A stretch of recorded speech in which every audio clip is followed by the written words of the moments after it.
Kampung nelayan Teluk Pelindung terletak di sebuah teluk melengkung berbentuk bulan sabit di mana ombak berbuih membelai pantai keemasan sepanjang tahun. Sejak turun-temurun, kehidupan penduduk di sini terjalin rapat dengan laut mengikut pasang surut air dan kitaran bulan. Subuh di Teluk Pelindung tidak bermula dengan kokokan ayam, tetapi dengan bunyi engine boat yang menderu, membelah kabus malam yang masih bergantung di permukaan air. Senja pula bukan waktu untuk berehat, sebaliknya waktu bot-bot pulang membawa bau masin laut dan harapan akan hasil tangkapan yang melimpah. Di antara para nelayan yang gigih dan cekal itu, Pakcik Karim Abdullah adalah nama yang tidak asing lagi. Hampir 60 tahun usianya, kulitnya gelap hangus disengat matahari dan angin, rambutnya telah memutih seakan garam dan lada, namun tubuhnya masih sasa, matanya masih tajam. Sepanjang hidupnya diabdikan kepada laut. Laut memberikannya rezeki, memberinya istri yang penyayang Makcik Hasnah dan 2 anak lelaki, Azlan dan Hafiz, yang kini turut menjadi pemuda gagah mewarisi jejak ayah mereka berlayar di lautan. Bot puka tunda mereka yang diberi nama Pelindung 09 adalah seluruh harta benda dan rumah kedua bagi 3 beranak itu. Malam itu, laut tenang membiru, langit gelap gelita tanpa awan. Hanya bulan sabit menggantung rendah dan jutaan bintang berkelip-kelip seperti berlian yang ditabur di atas hamparan baldu. Pelindung 09 perlahan-lahan membelah ombak menuju ke kawasan memancing yang biasa. Pakcik Karim dan 2 anaknya bekerja tanpa henti. Bunyi winch berkeriut, bunyi jaring dilemparkan ke air dengan bunyi swish yang kuat, memecah kesunyian malam. Mereka sudah terbiasa dengan irama ini, irama kerja keras yang penuh harapan. Malam ini mesti banyak ikan. Ayah, ayah. Azlan, anak sulung, bersorak gembira sambil melihat skrin sonar ikan. Titik-titik cahaya biru dan merah muncul dengan padat, menandakan tangkapan yang lumayan. Pakcik Karim menyipitkan mata, senyuman jarang-jarang terukir di wajahnya yang keras. Dia tahu anak lelakinya betul. Pengalaman bertahun-tahun di laut memberikannya kepekaan istimewa terhadap arus air dan pergerakan ikan. Masa di laut berlalu perlahan. Hafiz, anak bongsu, membancuh secerek teh pekat. 3 beranak itu duduk berkumpul di geladak bot, menghirup teh panas, bercerita kisah-kisah tidak berpenghujung tentang laut, tentang daratan, tentang rancangan masa depan. Uap teh panas bercampur dengan rasa masin angin laut, aroma yang biasa bagi anak-anak laut. Hampir subuh. Ketika ufuk timur mula memerah samar, Pakcik Karim memberi isyarat untuk menarik jaring. Bunyi engine winch menderu, kabel tegang seperti tali biola. Kedua-dua anak lelakinya mengumpul kudrat, otot-otot lengan menegang mencengkam tepi jaring. Tetapi ada sesuatu yang sangat aneh, jaring terasa sangat berat dari biasa, krenbot berbunyi mengerang seakan-akan terlalu beban. Wajah ketiga-tiga mereka tegang bercampur keterujaan.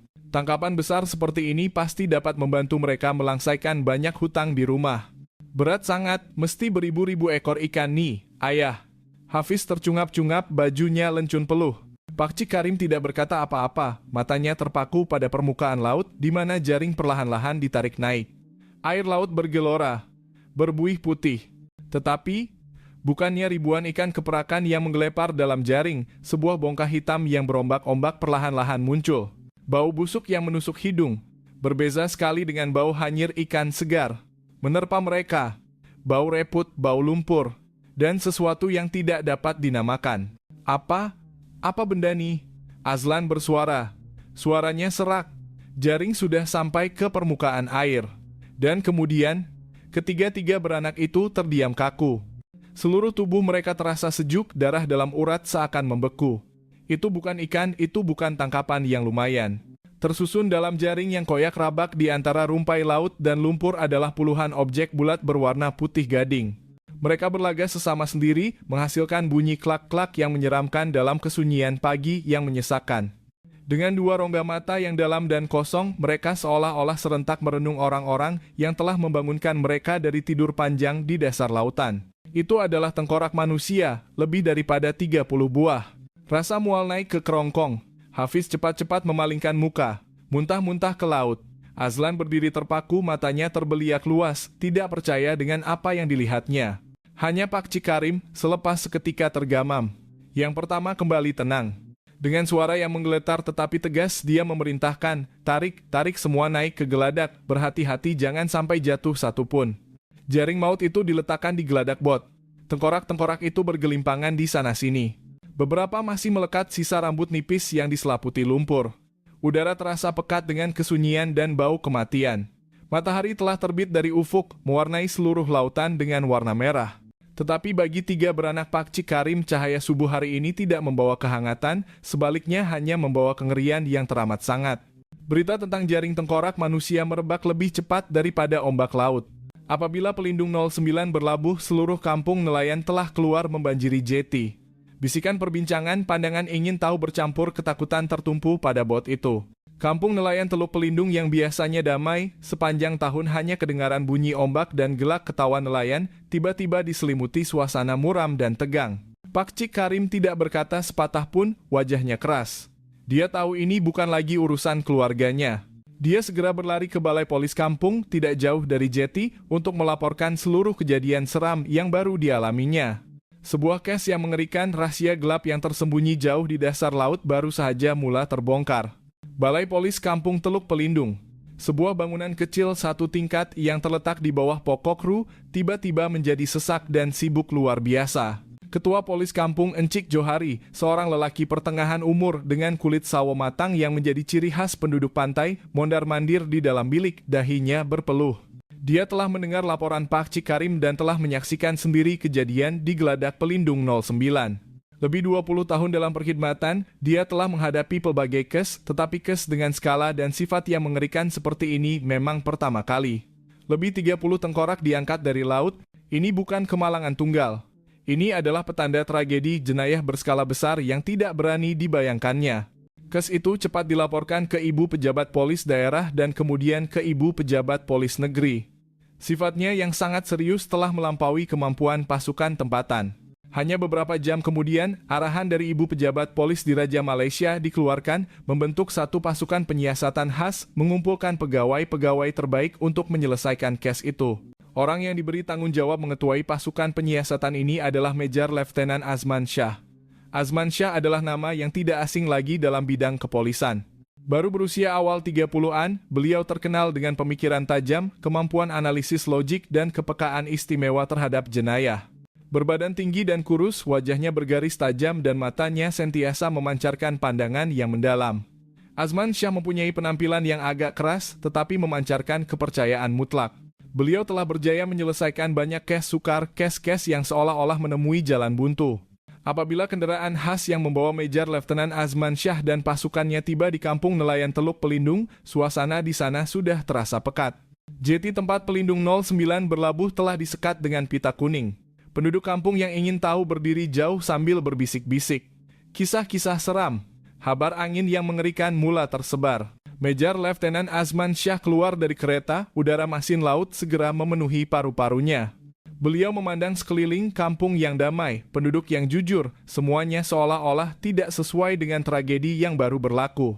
Beliau tidak tergesa-gesa ke tempat kejadian, beliau bertemu dengan ketua polis kampung terlebih dahulu, mendengar laporan dengan teliti, tidak meninggalkan satu butiran pun. Beliau bertanya tentang koordinat tempat Pakcik Karim menarik jaring, bertanya tentang situasi keselamatan dan ketenteraman di kawasan itu dalam beberapa tahun kebelakangan ini, tentang sebarang kes kehilangan misteri jika ada.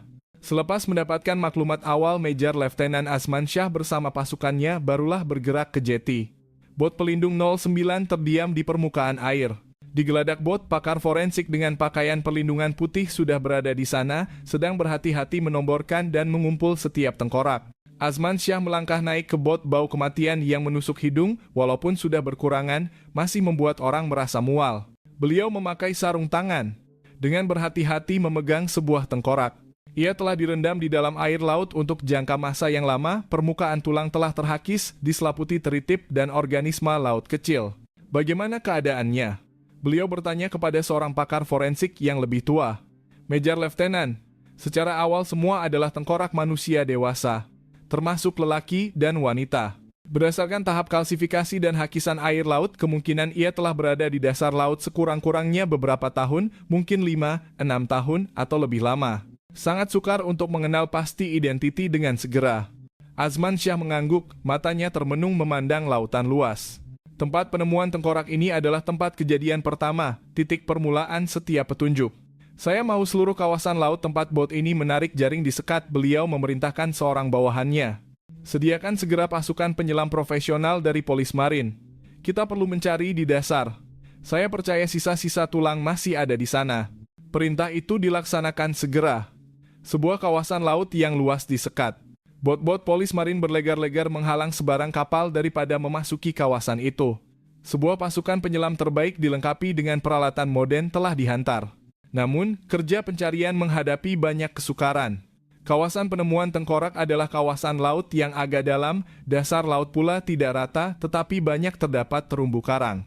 Lebih teruk lagi, terdapat arus laut dalam yang sangat deras dan kompleks di sini. Ia mungkin telah menghanyutkan tulang-tulang ke merata tempat, menjadikan pencarian seperti mencari jarum dalam jerami. Beberapa hari berlalu, para penyelam bekerja keras, menyelam dan muncul semula, tetapi hasil yang diperoleh tidak seberapa. Mereka hanya menemui beberapa serpihan tulang lagi, tidak cukup untuk memberikan maklumat penting. Pasukan penyiasatan mula merasa tidak sabar. Tekanan dari masyarakat dan atasan semakin meningkat. Major Letnan Azman Shah masih kekal tenang. Beliau membentangkan peta hidrografi dan meneliti arus air serta topografi dasar laut dengan teliti. Beliau percaya bahwa jika sebuah pembunuhan beramai-ramai berlaku, pelaku tidak mungkin dapat melupuskan mayat-mayat secara berpecah belah. Mungkin semua mangsa berada di atas sebuah kapal yang sama dan telah ditenggelamkan. Dan kemudian, pada hari kelima pencarian, secercah harapan mula menyinar. Salah seorang penyelam ketika sedang memeriksa di sebuah celah dalam di dasar laut telah menemui sebuah objek besar yang sebahagiannya tertimbus di bawah lapisan pasir. Itu adalah bangkai sebuah bot nelayan lama. Cengkerang kayu telah reput diselaputi lapisan karang dan organisme laut yang tebal. Berita itu dilaporkan ke pusat arahan. Major Letnan Azman Shah segera memerintahkan seluruh pasukan untuk menumpukan perhatian di kawasan ini. Para penyelam perlu mendekati kapal karam itu dengan lebih berhati-hati. Di dalam ruang kargo kapal di antara lapisan lumpur dan pasir, mereka menemui lebih banyak serpihan tulang manusia, dan yang lebih penting lagi, tersepit di bawah sebuah papan kayu reput adalah sebuah kotak kayu kecil yang diukir dengan corak yang agak halus. Kotak itu telah direndam di dalam air, tetapi nampaknya ia diperbuat daripada sejenis kayu yang sangat baik dan ditutup rapat dengan lilin lebah, jadi ia masih dalam keadaan yang relatif utuh. Kotak kayu itu dibawa naik ke permukaan air dengan berhati-hati. Major Letnan Azman Shah mengambilnya dari tangan penyelam. Beliau mempunyai firasat yang kuat bahwa rahasia di sebalik lebih 30 tengkorak itu, rahasia tragedi mengerikan yang telah tertimbus di dasar lautan selama bertahun-tahun. Mungkin terletak kemas di dalam kotak ini. Institut Forensik Negara, tempat rahasia orang mati didedahkan di bawah cahaya sains. Suasana di sini sentiasa pekat dengan bau khas bahan kimia dan kesejukan. Di atas meja logam panjang, lebih 30 tengkorak disusun rapi dalam barisan, berdiri seperti pasukan senyap dari alam lain. Pakar forensik dengan kot putih bekerja dengan tumpuan yang tinggi. Mereka mengukur, mengambil X-ray, mengambil sampel untuk ujian DNA. Setiap calar, setiap kesan pada tulang boleh menjadi petunjuk yang menceritakan kisah kematian mangsa. Major Letnan Azman Shah berdiri bersilang tangan di sudut bilik, memerhati dalam diam. Kerja pengecaman menghadapi banyak kesukaran. Air laut dan massa telah menjalankan tugas mereka dengan kejam. Lapisan garam laut telah menembusi struktur tulang, menyukarkan penentuan umur dan jantina. Mengembalikan wajah dari tengkorak untuk pengecaman adalah hampir mustahil. Satu-satunya harapan untuk mengenal pasti identiti mereka kini adalah bergantung pada keputusan ujian DNA. Tetapi itu adalah proses yang memakan masa dan memerlukan sampel DNA dari ahli keluarga untuk padanan. Case itu seolah-olah menemui jalan buntu lagi. Pada masa yang sama, di sebuah bilik kerja lain di ibu pejabat pasukan khas, perhatian semua tertumpu pada kotak kayu lama yang diangkat dari kapal karam itu. Kotak itu diperbuat daripada kayu jati, sejenis kayu berharga yang sangat tahan air. Permukaan kotak diukir dengan gambar ombak dan langit berawan, sebuah hasil kerja tangan yang halus. Lapisan lilin lebah yang menyekat tepi kotak telah mengeras setelah bertahun-tahun berada di bawah laut. Seorang pakar dijemput untuk membuka kotak itu. Dia menggunakan alat khas untuk membuka lapisan lilin lebah dengan berhati-hati. Seluruh bilik menahan nafas. Pop. Terdengar bunyi. Penutup kotak dibuka. Semua orang menjenguk ke dalam. Di dalam kotak tidak ada emas atau perak, tidak ada artefak berharga. Ia dialas dengan lapisan kain baldu yang sudah usang dan di atasnya terdapat dua objek sahaja.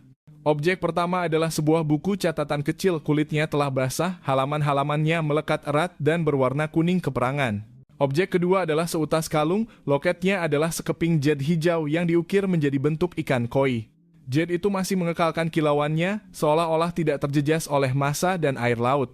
Major Letnan Azman Shah dengan berhati-hati memakai sarung tangan, perlahan-lahan mengangkat buku catatan itu. Harapan beliau dan seluruh pasukan kini terletak pada buku itu. Beliau membalik setiap halaman dengan penuh berhati-hati. Halaman-halaman kertas nipis seolah-olah hampir hancur. Tulisan dakwat telah banyak pudar. Tetapi mujurlah penulis telah menggunakan jenis dakwat yang baik dan menulis dengan pen mata air dengan tulisan yang sangat tebal masih boleh dibaca. Buku catatan itu adalah sebuah diari. Baris-baris pertama mencatat tarikh lebih daripada 5 tahun yang lalu. Penulis memperkenalkan dirinya sebagai Encik Zul Arifin, seorang nelayan. Beliau menceritakan tentang kehidupan sehariannya, tentang keluarganya, tentang perjalanan lautnya. Dan kemudian beliau menceritakan tentang sebuah perjalanan laut yang ditakdirkan, perjalanan terakhir. Azman Shah duduk, mula membaca. Suaranya rendah dan jelas. Membaca setiap perkataan dengan lantang agar rakan-rakannya dapat mendengar. Seluruh bilik sunyi sepi. Hanya kedengaran suara seorang lelaki yang telah meninggal 5 tahun lalu bergema melalui halaman-halaman kertas yang kekuningan. 15 Mac. Hari ini adalah hari yang penting, kami 12 orang di atas kapal, harapan akan memulakan perjalanan laut yang panjang. Perjalanan ini tidak seperti perjalanan sebelumnya, kami tidak pergi menangkap ikan, tetapi mencari sesuatu yang lebih berharga daripada emas, sebuah harta karun. 17 Mac. Laut bergelora dengan kuat, kapal bergoyang seperti daun.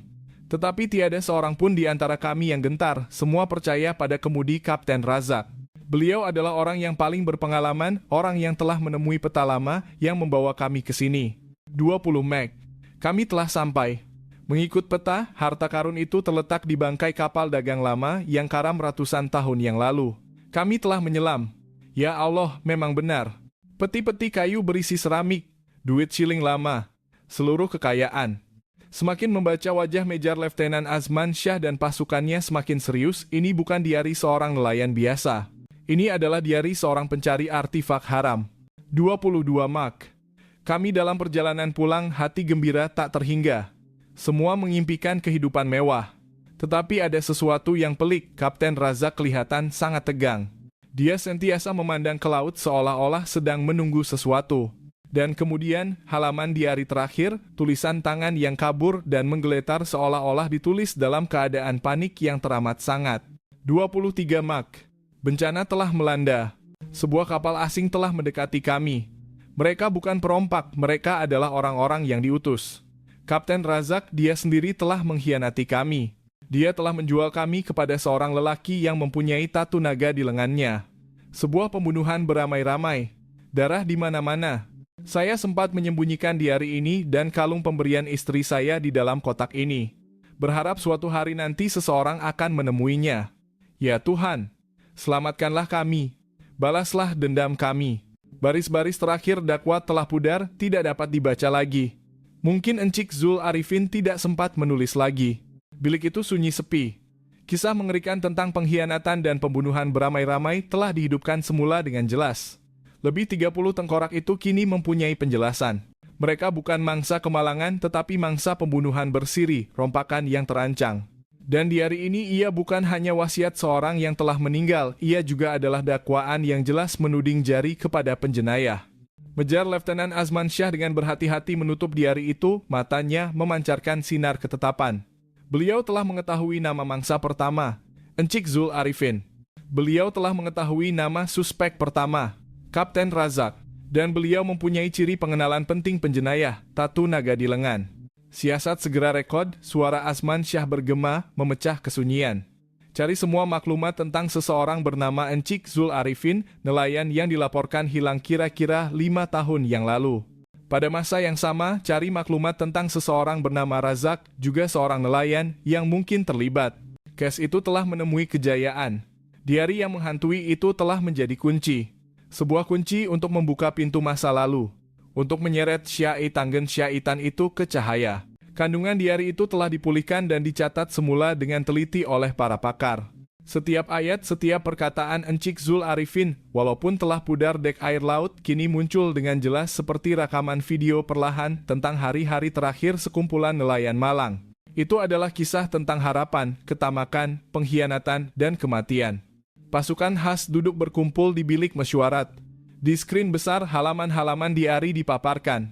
Major Letnan Azman Shah meminta ia dibaca semula dengan perlahan agar semua orang dapat memahami setiap butiran.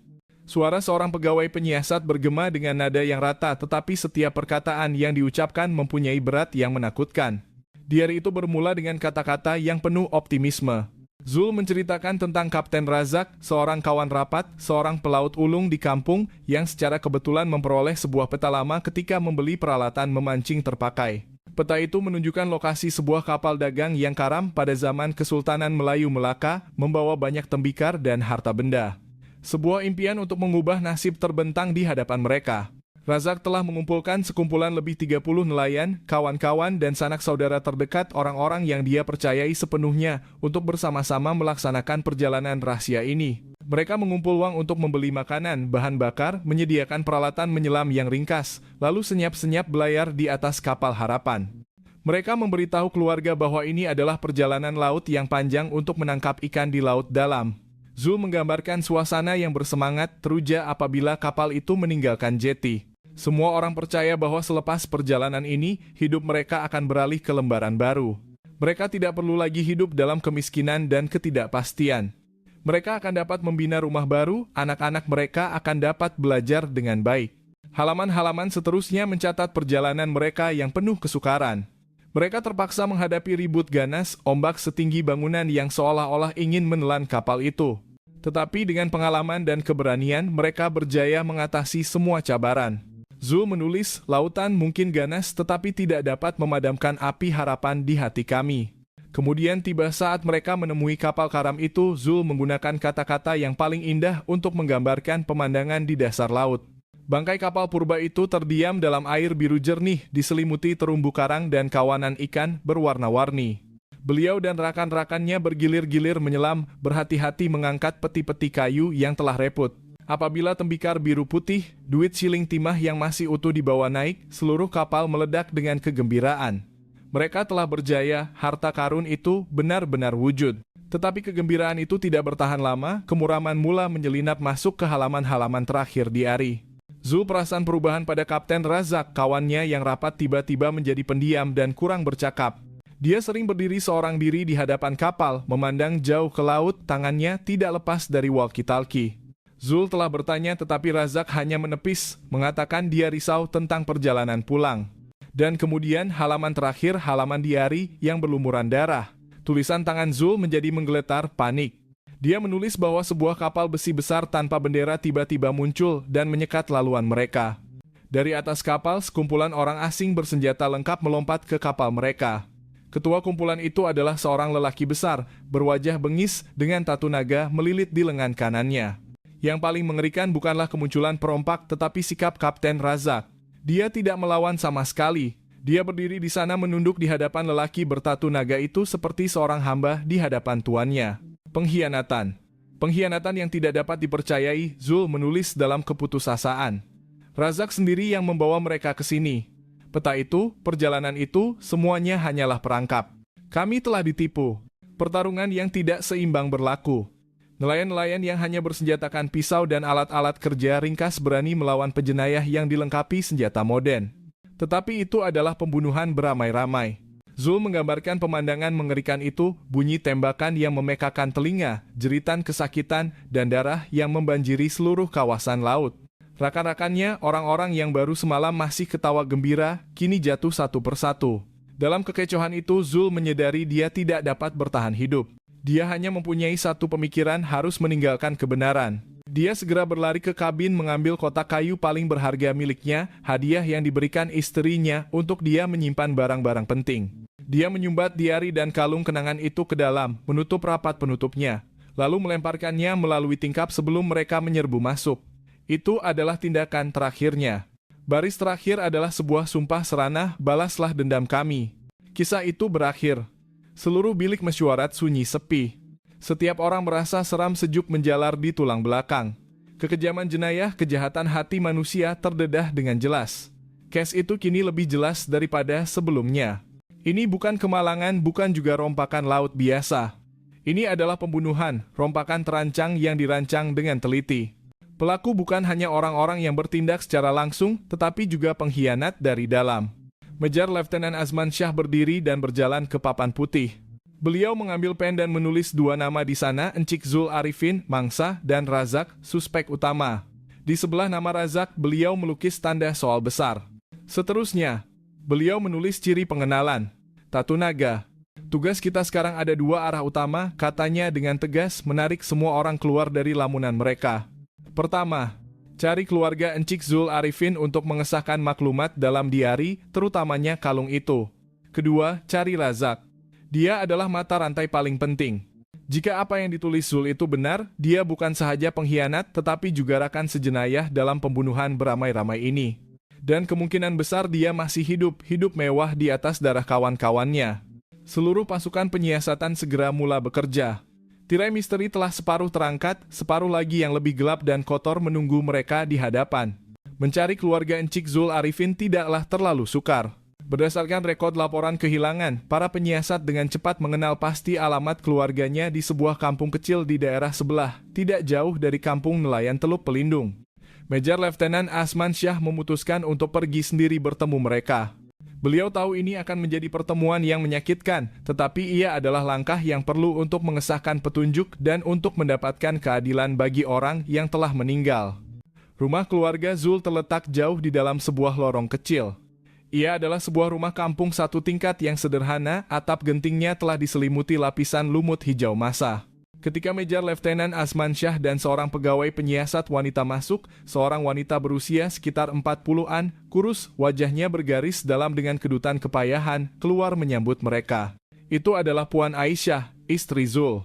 Melihat dua orang berseragam polis, mata Puan Aisyah memancarkan secercah harapan kemudian padam, digantikan dengan kesedihan yang tak terhingga yang telah memudar selama 5 tahun. Sepanjang 5 tahun ini dia sudah terlalu biasa menunggu tanpa harapan. Major Letnan Azman Shah menjemputnya duduk.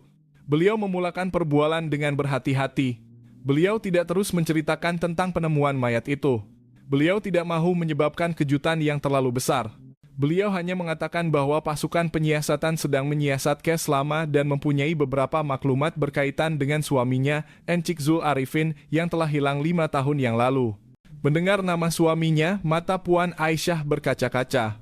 Dia menceritakan kisah 5 tahun yang lalu, sebuah kisah yang telah dia ceritakan berulang kali kepada pihak berkuasa tempatan, kepada jiran-jiran, dan kepada dirinya sendiri. Dia menceritakan bahwa pada hari itu, suaminya bersama sekumpulan rakan nelayan di kampung telah pergi ke laut, katanya untuk perjalanan memancing di laut dalam yang panjang. Dia pergi dengan wajah yang sangat gembira, berjanji kepadanya bahwa apabila kembali akan membawa pulang sejumlah uang yang besar untuk membaiki rumah dan membiayai pelajaran anak-anak. Tetapi dia terus menunggu dan menunggu. Hari demi hari, bulan demi bulan, kapal. Harapan tidak pernah kembali. Mereka kata kapal dia dilanda ribut dan karam di laut dalam, tiada seorang pun yang terselamat, suara Puan Aisyah terhenti. Saya tidak percaya. Suami saya seorang pelaut yang mahir, dia tidak mungkin mati semudah itu. Major Letnan Azman Shah mendengar dalam diam. Penjelasan tentang ribut itu nampaknya adalah sebuah cerita yang direka untuk menyembunyikan kebenaran. Beliau memberi isyarat kepada pegawai penyiasat wanita. Dia perlahan-lahan meletakkan kotak yang berisi bukti di atas meja dan membukanya. Di dalamnya, kalung jet berbentuk ikan koi itu terdiam di atas lapisan baldu. Sebaik sahaja melihatnya, Puan Aisyah terus menangis teresak-esak. Dia menggeletar memegang kalung itu, menekupnya ke pipinya. Memang ini. Ini kalung yang saya hadiahkan kepadanya sebelum perjalanan laut terakhir. Saya berpesan kepadanya supaya sentiasa memakainya untuk memohon keselamatan. Kesakitan yang ditahan selama 5 tahun kini meledak. Dia menangis untuk suaminya yang malang, menangis untuk penantiannya yang sia-sia. Major Letnan Azman Shah dan pasukannya hanya mampu berdiam diri, memberi ruang kepadanya untuk menghadapi kebenaran yang menyakitkan. Apabila Puan Aisyah sedikit tenang, Major Letnan Azman Shah barulah mengajukan soalan yang paling penting. Puan Aisyah, adakah Puan kenal sesiapa bernama Razak? Adakah dia ikut serta dalam perjalanan itu bersama suami Puan? Mendengar nama Razak, wajah Puan Aisyah tiba-tiba berubah. Kesedihan hilang digantikan dengan kemarahan, kebencian yang jelas terpancar di matanya. Razak? Kenapa saya tak kenal dia? Dia mengetap gigi. Dia kaptennya, dia kawan baik suami saya, dialah yang mengajak suami saya pergi perjalanan laut itu. Major Letnan Azman Shah mengerutkan kening, jadi dia juga hilang bersama semua orang. Puan Aisyah hampir menjerit. Dia tidak mati, dia satu-satunya yang terselamat dan pulang. Kedua-dua Major Letnan Azman Shah dan pegawai penyiasat wanita terkejut. Maklumat ini benar-benar bertentangan dengan apa yang mereka sangkakan. Satu petunjuk tak terduga telah membalikan seluruh kesimpulan awal. Puan Aisyah terus bercerita, suaranya penuh dendam. Kira-kira sebulan selepas kapal Harapan dilaporkan hilang, Razak tiba-tiba muncul kembali di kampung. Dia pulang dengan kapal lain, badannya kurus kering, pakaiannya koyak rabat. Dia menceritakan kisah tragis. Dia kata kapal mereka dilanda ribut dahsyat di laut dalam. Kapal itu hancur dipukul ombak, semua orang dihanyutkan ke laut, hanya dia bernasib baik dapat berpaut pada sekeping papan kayu, terumbang-ambing di lautan selama beberapa hari dan diselamatkan oleh sebuah kapal kargo asing.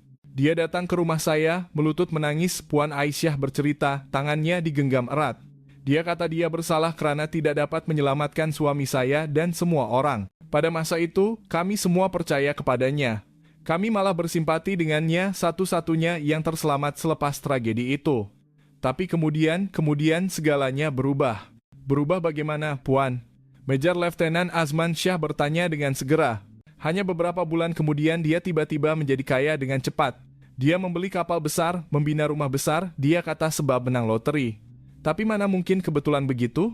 Suami saya dan berpuluh-puluh orang mati tanpa jejak di laut, sedangkan dia, satu-satunya yang terselamat, tiba-tiba mempunyai harta yang besar. Saya mulai curiga, saya pergi bertemu dia untuk bertanya, tapi dia menghalau saya pergi, malah menggugut saya. Sejak itu saya tahu bahwa kematian suami saya pasti ada muslihatnya.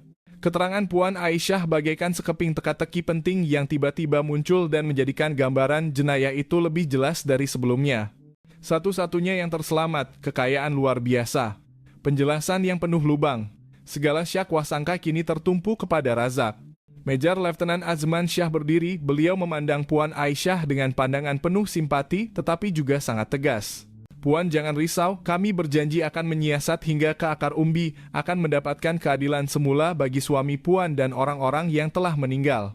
Berangkat dari rumah Puan Aisyah, di kepala Major Letnan Azman Shah sudah ada rancangan yang jelas. Razak satu-satunya yang terselamat, orang yang kini hidup mewah di atas penderitaan orang lain, adalah sasaran seterusnya. Beliau percaya bahwa di sebalik penampilan berjaya lelaki itu tersembunyi sebuah rahasia gelap, sebuah jenayah mengerikan yang telah disembunyikan selama 5 tahun. Konfrontasi dengan serigala licik itu akan bermula tidak lama lagi. Berdasarkan maklumat yang diberikan oleh Puan Aisyah, mencari Razak tidaklah sukar. Dia kini bukan lagi nelayan miskin tetapi telah menjadi seorang tycoon terkenal di kawasan itu. Pemilik pangkalan makanan laut yang besar, memiliki armada kapal penangkap ikan berkapasiti tinggi. Villa mewahnya terletak di lokasi paling strategik di bandar itu, menghadap laut, dibina dengan gaya seni bina modern. Sangat menonjol berbanding rumah-rumah usang di sekelilingnya. Major Letnan Azman Shah memutuskan untuk tidak tergesa-gesa memanggil Razak. Beliau mau mendekatinya secara mengejut untuk memerhatikan reaksi semula jadinya. Beliau bersama seorang pegawai penyiasat berpakaian preman memandu sebuah kereta biasa ke rumah Razak dengan alasan sebagai seorang usahawan dari bandar yang ingin mencari rakan kongsi perniagaan besar dalam bidang makanan laut. Apabila pintu pagar besi otomatik terbuka, sebuah rumah mewah terbentang di hadapan mereka. Halaman rumput dipangkas rapi, sebuah kereta mewah diparkir di garaj. Razak keluar menyambut mereka. Dia berusia sekitar 40-an, berbadan tegap, kulit sawo matang tetapi wajahnya kelihatan berisi seperti orang yang hidup senang. Dia memakai kemeja berjenama, tangannya memakai jam tangan emas yang memancarkan keyakinan seorang yang berjaya.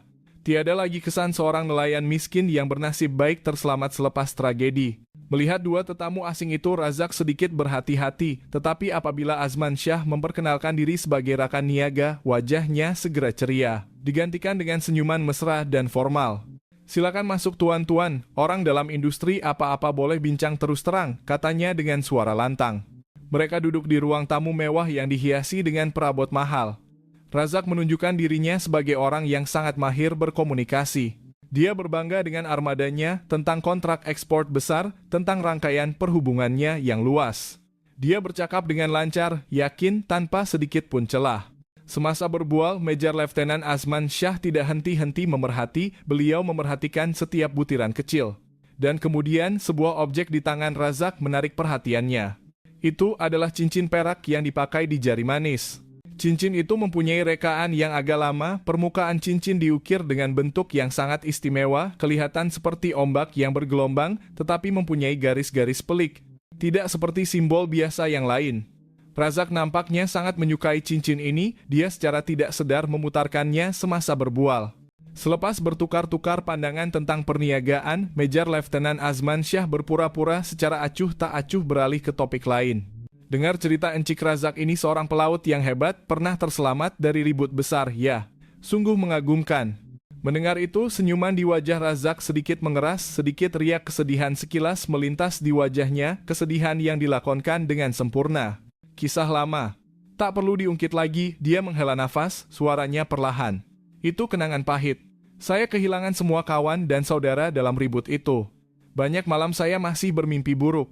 Saya terselamat pun hanya karena nasib baik. Mungkin Tuhan mau saya hidup untuk menjaga keluarga mereka.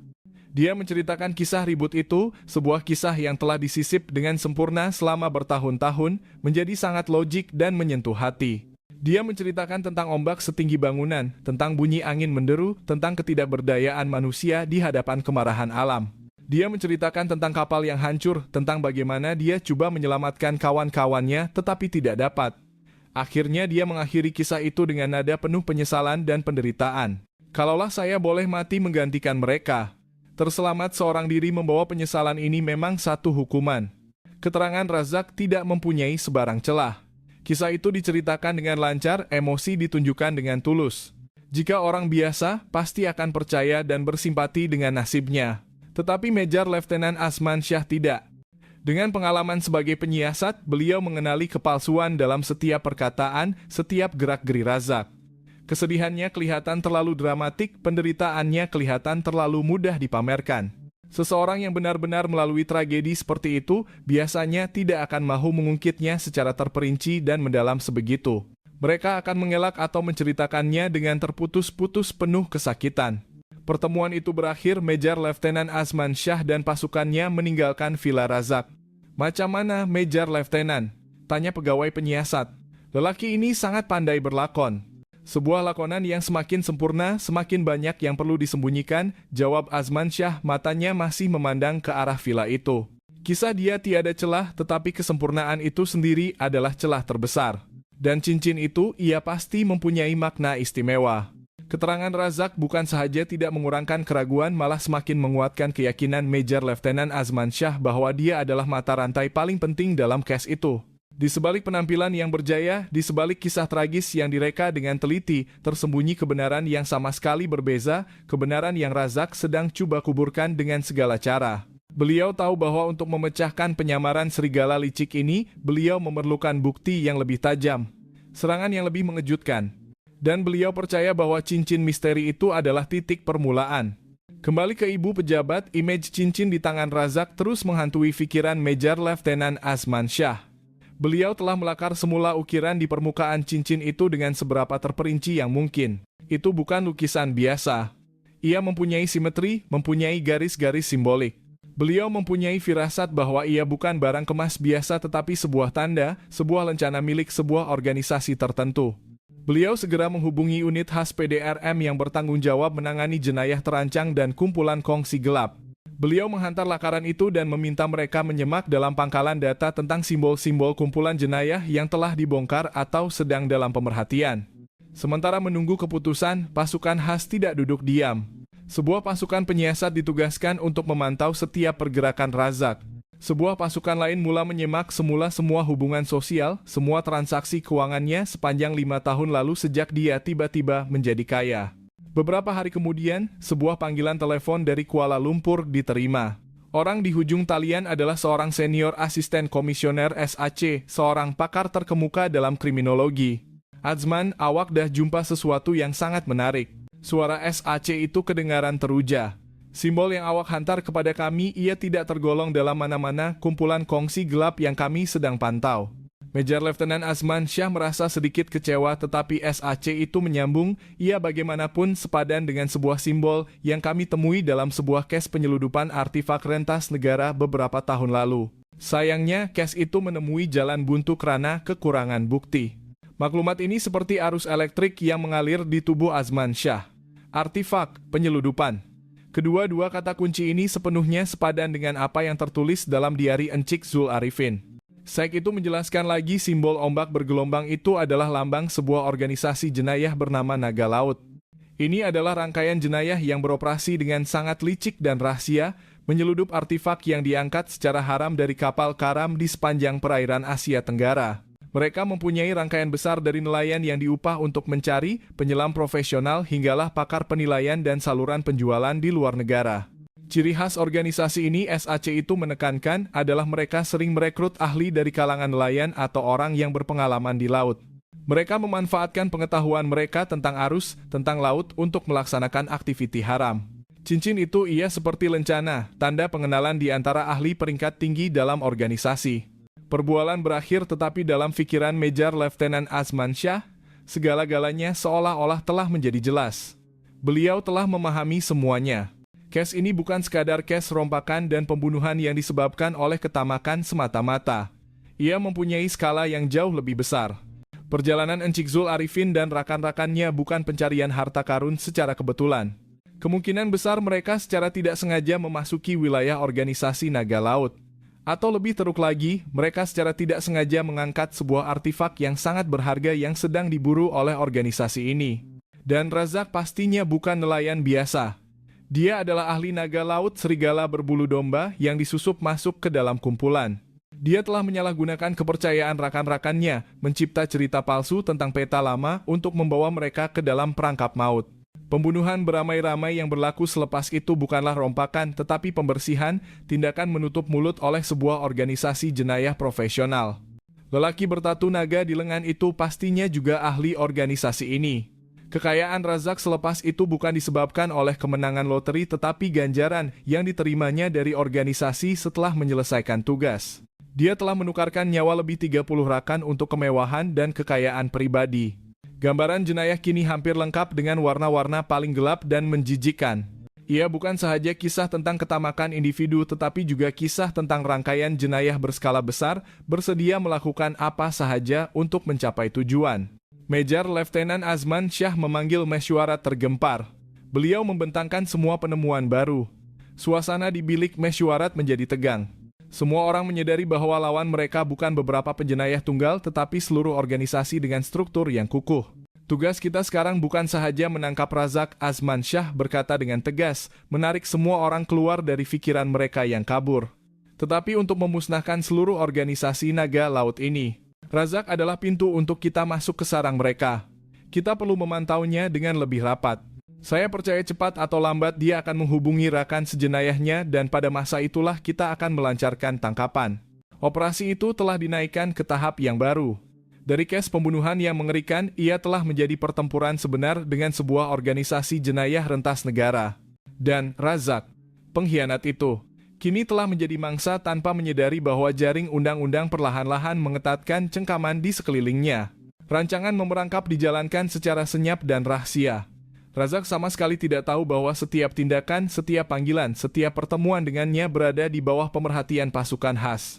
Pegawai penyiasat terbaik digerakkan untuk memantau dia 24,7 secara bergilir-gilir. Sebuah pasukan pakar teknologi tinggi juga terlibat, coba memantau semua alat komunikasi dia. Beberapa hari berlalu, Razak masih menjalani kehidupan seperti biasa. Dia masih menguruskan pangkalan makanan lautnya, masih bertemu rakan niaga, masih menghadiri majelis makan malam mewah. Dia sangat berhati-hati tidak melakukan sebarang tindakan yang mencurigakan.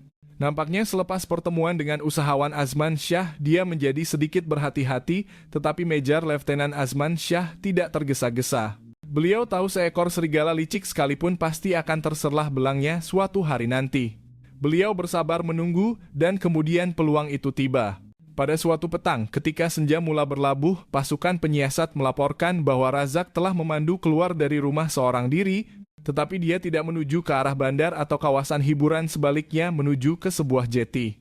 Ikan kecil terpencil, tempat biasanya hanya bot-bot kecil nelayan miskin berlabuh.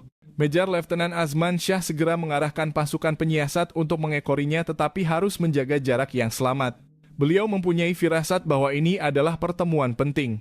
Razak memberhentikan kereta di sudut tersembunyi, mematikan engine dan duduk diam di dalam kereta. Dia sentiasa melihat jam, wajahnya sedikit tidak sabar. Kira-kira 15 menit kemudian, sebuah bot laju kecil dari laut masuk tanpa menyalakan lampu, perlahan-lahan berlabuh di jeti. Seorang lelaki melangkah naik dari bot. Dia memakai pakaian serba hitam. Kepalanya memakai topi baseball yang ditarik rendah, hampir menutupi seluruh wajahnya. Lelaki itu terus menuju ke kereta Razak dan membuka pintu tempat duduk penumpang lalu masuk. Para penyiasat menggunakan teropong dan kamera dengan kanta telecoba merekam image lelaki ini. Kedua-dua mereka berbual di dalam kereta kira-kira setengah jam, mereka tidak keluar, hanya duduk dalam gelap. Selepas itu, lelaki asing itu meninggalkan kereta, cepat-cepat kembali ke bot laju dan lesap ke dalam kegelapan malam. Razak duduk di dalam kereta sebentar lagi sebelum menghidupkan engine dan pergi. Gambar-gambar yang direkam segera dihantar ke pusat arahan. Walaupun kualitinya tidak begitu baik karena gelap dan jarak yang jauh, pakar forensik telah menggunakan teknik untuk memperjelaskannya. Dan apabila image lelaki asing itu muncul dengan jelas di screen, seluruh pasukan penyiasatan menahan nafas. Dia mempunyai tubuh yang tinggi dan sasah, wajahnya penuh dengan niat jahat. Dan yang paling penting, apabila dia mengangkat tangannya untuk membetulkan topi, lengan bajunya secara tidak sengaja terangkat mendedahkan sebahagian lengan kanan. Di sana, walaupun hanya sebahagian, dapat dikenali dengan jelas image sisik-sisik melengkung dan cakar tajam. Itu adalah sebahagian daripada tatu naga. Petunjuk dalam diari Encik Zul Arifin dan suspek dalam reality telah bersambung. Lelaki bertatu naga telah muncul. Kita tidak boleh menunggu lagi, kata Major Leutnant Azman Shah. Suaranya tegas. Mereka sudah mula bertindak. Pertemuan ini membuktikan mereka mempunyai rancangan tertentu. Jika kita berlengah, kemungkinan besar mereka akan menghidu dan melarikan diri.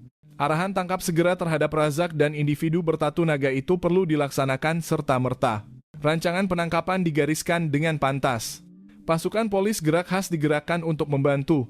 Pasukan khas dibahagikan kepada dua kumpulan, satu kumpulan akan menahan Razak di rumahnya. Kumpulan lain, yang diketuai oleh Major Leutnant Azman Shah sendiri, akan mengikut arah 7 bot laju itu untuk memburu lelaki bertatu naga. Ini adalah misi yang sangat berbahaya, karena suspek ini pastinya seorang penjenayah profesional dan mungkin bersenjata. Malam itu, seluruh kampung nelayan Teluk Pelindung masih lena dalam tidur yang aman. Tidak menyadari bahwa ribut keadilan bakal melanda. Serangan ke atas rumah Razak berlaku dengan cepat. Pasukan polis khas tiba-tiba menyerbu masuk dan menahan Razak ketika dia masih mamai. Ditahan secara mengejut, seluruh keyakinan dan kemewahan dirinya runtuh sepenuhnya. Wajahnya pucat, kakinya lembik, tiada lagi sedikit pun kekuatan untuk melawan. Sementara itu, di laut pengejaran Major Leutnant Azman Shah dan pasukannya juga berlangsung dengan penuh ketegangan. Berdasarkan sistem radar dan maklumat dari pos pengawal pantai, mereka telah mengenal pasti bot laju yang mencurigakan itu sedang menuju ke sebuah pulau kecil yang terpencil tidak jauh dari daratan. Apabila bot peronda polis mendekati pulau itu, mereka menemui bot laju itu disembunyikan di sebuah celah batu yang tersembunyi. Lelaki bertatu naga berada di pulau itu. Pasukan polis mengepung pulau itu secara senyap. Major Leutnant Azman Shah menggunakan pembesar suara untuk menyeru suspek menyerah diri, tetapi yang menjawabnya hanyalah kesunyian. Beliau tahu suspek tidak akan mudah menyerah kalah. Pasukan serbu mula bergerak masuk. Mereka menemui lelaki itu di sebuah gua kecil. Dia sedang coba membakar beberapa dokumen. Melihat polis, dia menghunus pisau belati dan melawan dengan ganas. Tetapi di hadapan pasukan polis yang terlatih, segala perlawanannya menjadi sia-sia. Dia cepat-cepat dijatuhkan dan dikawal. Major Leutnant Azman Shah melangkah ke hadapan, beliau memusingkan lengan kanan lelaki itu. Seekor naga ganas yang bertatu dengan halus, terbentang sepenuhnya melilit dari pergelangan tangan hingga ke lengan atas, mata merah menyala seakan memancarkan api. Kaulah orang yang disebut dalam diari itu. Azman Shah berkata, suaranya sedingin ais. Lelaki itu tidak berkata apa-apa, hanya memandangnya dengan pandangan penuh dendam. Dua mata rantai terpenting dalam case itu, pengkhianat dan pembunuh, kedua-duanya telah tertangkap. Luka lama, luka yang mereka coba sembunyikan selama 5 tahun kini telah terdedah. Di Ibu Pejabat Polis Negeri, 2 sesi soal siasat berlangsung serentak di 2 bilik berasingan. Razak dan lelaki bertatu naga yang dikenal pasti sebagai Jamal bin Saleh alias Jamal Naga, seorang penjenayah tegar dengan rekod jenayah lampau, diasingkan sepenuhnya untuk mengelakkan komunikasi. Di bilik soal siasat nomor 1, Razak duduk berhadapan dengan Major Leutnant Azman Shah. Penampilan mewah dan yakin seorang usahawan berjaya telah hilang sepenuhnya. Dia kini hanyalah seorang penjenayah yang menyedihkan, memakai pakaian lokap, wajah pucat, matanya sentiasa meliar penuh kebimbangan. Pada mulanya dia masih berdegil, dia berkeras mengatakan tidak bersalah, mengatakan dia tidak tahu siapa Jamal bin Saleh, bahwa pertemuan di jeti hanyalah urusan jual beli makanan laut biasa. Dia masih coba berpegang pada lakonan tentang satu-satunya yang terselamat selepas ribut, sebuah lakonan yang telah dilakonkannya dengan terlalu lancar. Major Letnan Azman Shah tidak berhujah, beliau hanya berdiam diri dan meletakkan bukti satu persatu di atas meja. Pertama adalah gambar cincin di tangan Razak, di sampingnya adalah dokumen dari PDRM tentang organisasi jenayah naga laut dan simbol mereka. Cincin ini bukan sekadar barang kemas, bukan encik Razak. Azman Shah bertanya. Suaranya tenang. Wajah Razak berubah. Dia mula berpeluh. Seterusnya Azman Shah meletakkan di atas meja gambar-gambar jelas pertemuan antara dia dan Jamal Naga di jeti. Kemudian beliau memainkan rekaman audio, di dalamnya terdapat suara kedua-dua mereka. Walaupun kandungan tidak jelas, cukup untuk mengesahkan mereka mempunyai hubungan. Akhirnya Major Letnan Azman Shah meletakkan di atas meja bukti paling penting, salinan diari Encik Zul Arifin. Beliau membalik ke halaman terakhir, menunjuk ke baris tulisan Kapten Razak, dialah yang mengkhianati kami. Adakah awak ingin menjelaskan apa-apa tentang wasiat ini? Wasiat dari orang yang awak panggil kawan baik awak. Azman Shah memandang tepat ke mata Razak, setiap perkataan yang diucapkan bagaikan pukulan tukul. Pada ketika ini seluruh penyamaran Razak runtuh sepenuhnya. Dia tahu bahwa segala penafian telah menjadi sia-sia. Dia menundukkan kepala ke meja, bahunya menggeletar hebat. Selepas ketika sunyi yang panjang, dia mula mengaku. Tetapi itu adalah pengakuan separa, keterangan yang penuh perhitungan untuk mengurangkan kesalahannya.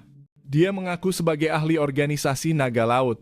Dia menceritakan bahwa dia telah direkrut oleh organisasi itu bertahun-tahun yang lalu dengan tugas menyediakan maklumat tentang kawasan penangkapan ikan, laluan laut, dan kadang-kadang melaksanakan operasi pengangkutan barang terlarang.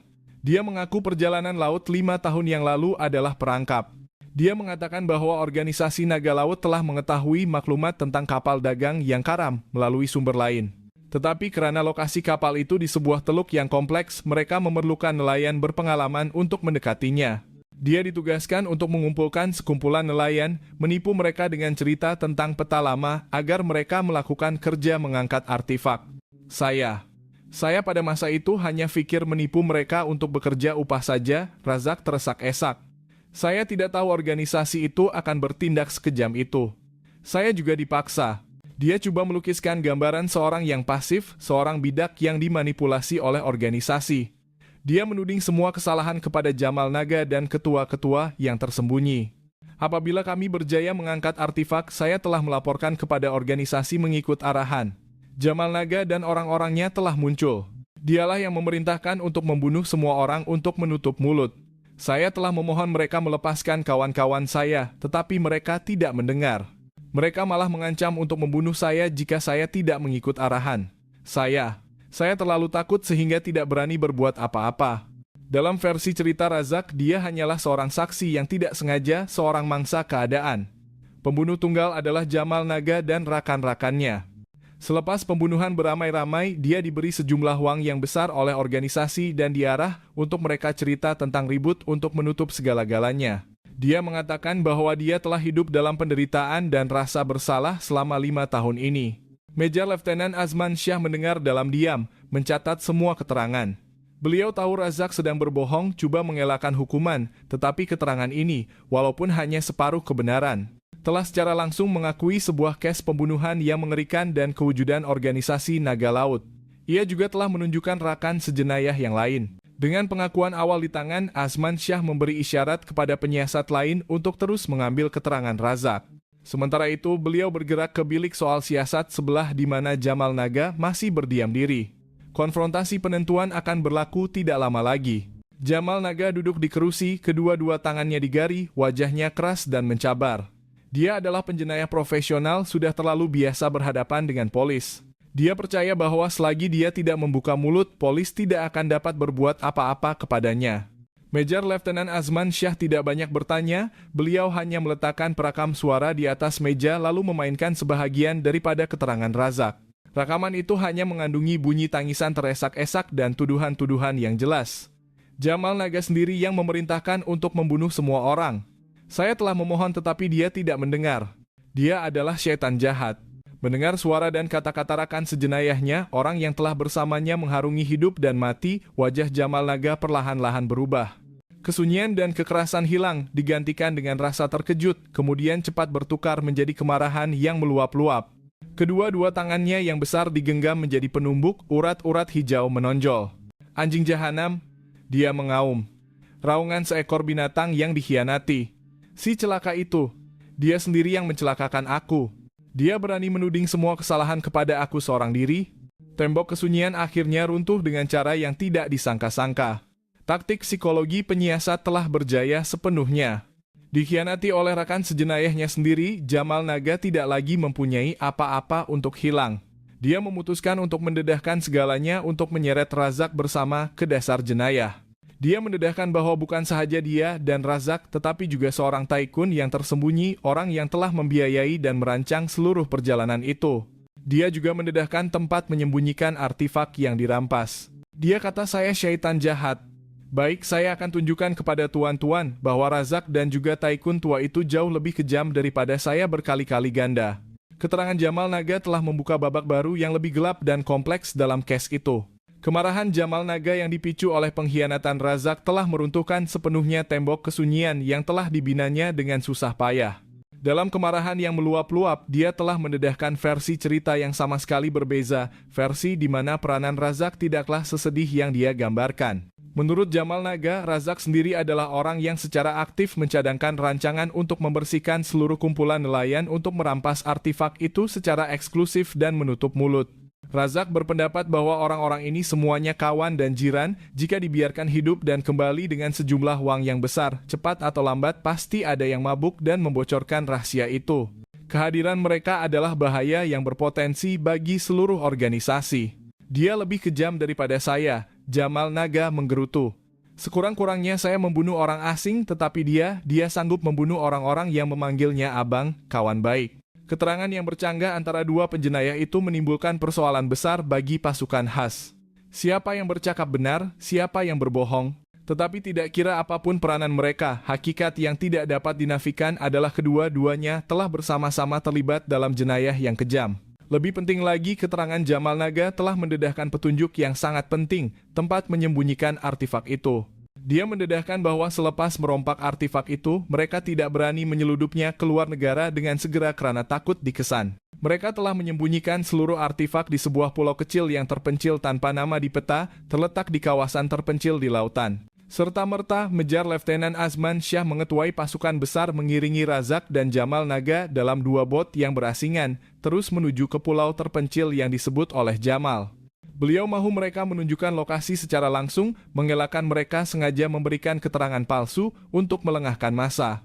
Pulau itu terbentang di hadapan mereka, sebuah pulau yang dipenuhi batu dan tumbuhan liar, tanpa sebarang tanda kehidupan. Ombak laut memukul tebing batu, menghasilkan buih putih, mencipta bunyi yang mengerikan. Di bawah pengawasan ketat, Razak dan Jamal dibawa naik ke pulau. Mereka membawa pegawai polis jauh ke dalam ke sebuah gua yang tersembunyi oleh pokok menjalar. Di dalam gua gelap dan lembab. Semakin jauh masuk, mereka semakin mencium bau hapak. Akhirnya Jamal Naga menunjuk ke arah sebuah dinding batu. Ia di belakang dinding ini. Alat khas dibawa masuk. Setelah beberapa lama memecah dan mengikis, dinding batu palsu itu dirobohkan mendedahkan sebuah bilik rahasia di dalamnya. Apabila lampu suluh menyinari, semua orang terkejut. Di hadapan mereka adalah sebuah harta karun sebenar. Puluhan peti kayu berisi tembikar purba, patung gangsa yang telah berubah warna menjadi hijau, duit shilling lama, dan perhiasan berharga. Mereka terdiam dalam kegelapan, membawa jejak ratusan tahun sejarah dan juga kesan darah lebih 30 nyawa manusia. Pakar artefak segera dibawa masuk selepas itu. Mereka mengesahkan bahwa ini adalah artefak yang mempunyai nilai sejarah dan ekonomi yang sangat besar, berasal dari zaman Kesultanan Melayu Melaka. Penemuan artefak ini adalah kejayaan besar bagi pasukan khas, bukti fisikal yang tidak dapat dinafikan untuk mendakwa Razak dan rakan-rakannya. Namun, semasa mengaudit, seorang pakar tiba-tiba menyadari sesuatu yang luar biasa. Berdasarkan senarai barangan yang dicatat dalam kitab-kitab lama tentang kapal karam ini, nampaknya masih ada satu barang yang paling penting yang hilang, sebuah barang yang dikatakan tidak ternilai. Sebuah kotak emas yang di dalamnya terdapat cap mohor seorang sultan. Major Letnan Azman Syah segera menyuruh Razak dan Jamal Naga dihadapkan di tempat kejadian. Pada mulanya kedua-dua mereka menafikan dengan keras, mengatakan itulah semua yang mereka dapat. Tetapi di hadapan hujah-hujah tajam dan tekanan dari penyiasat, akhirnya Razak terpaksa mengaku. Dia mendedahkan bahwa kotak artifak paling berharga itu mereka tidak berani simpan. Sebaik sahaja tiba di pulau, mereka telah mengasingkannya dan menyerahkannya kepada orang lain. Diserahkan kepada siapa? Azman Syah bertanya dengan tegas. Razak teragak-agak seketika lalu menyebut sebuah nama. Sebuah nama yang pernah disebut oleh Jamal Naga dalam kemarahannya. Itu Dato Sri Tan Sri Faizal. Orang yang membiayai seluruh perjalanan kami. Orang yang berada di belakang semua ini. Dia siapa? Dia pengerusi sebuah syarikat pembinaan besar, seorang dermawan terkenal di negeri ini, Razak berbisik. Maklumat ini menyebabkan kejutan yang sebenar. Dato Sri Tan Sri Faizal, seorang usahawan berjaya, seorang yang sentiasa muncul di akhbar dengan image seorang dermawan yang murah hati, rupanya adalah perancang utama sebuah pembunuhan beramai-ramai dan penyeludupan artifak, memang sukar dipercayai. Major Letnan Azman Syah menyadari bahwa Razak dan Jamal Naga bukanlah ikan besar sebenar, mereka hanyalah bidak, pelaksana, perancang utama yang sebenar. Jerung besar yang tersembunyi di sebalik penampilan seorang usahawan berjaya masih bebas di luar jangkauan undang-undang. Case itu sekali lagi diperluaskan, sebuah gelombang bawah tanah yang sebenar sedang bergelora di bawah ketenangan kampung nelayan itu. Pasukan khas tahu bahwa pertempuran yang akan datang akan menjadi lebih sukar dan mencabar karena lawan mereka adalah orang yang mempunyai uang, kuasa, dan otak yang sangat licik. Tetapi kebenaran harus didedahkan tidak kira siapapun orang itu. Nama Dato Sri Tan Sri Faizal meledak seperti bom di tengah-tengah pasukan khas. Dia bukan watak biasa. Dato Sri Tan Sri Faizal, pengerusi kumpulan pembinaan Gemilang, adalah salah seorang usahawan paling berpengaruh di negeri itu. Dia terkenal dengan gaya hidup mewah, hubungan luas dengan golongan elit, dan terutamanya image seorang dermawan yang murah hati. Dia telah membina sekolah, jalan raya, membiayai tabung beasiswa. Di mata penduduk tempatan, dia adalah contoh teladan, seorang yang berjaya dan patut dicontohi. Penyiasatan terhadap watak seperti itu memerlukan kehati-hatian dan kerahasiaan mutlak. Sebarang kesilapan boleh membocorkan rahasia, menyebabkan serigala licik ini berhati-hati dan mencari cara untuk menghapuskan semua jejak. Major Letnan Azman Syah memutuskan untuk tidak tergesa-gesa memanggil Dato Sri Tan Sri Faizal.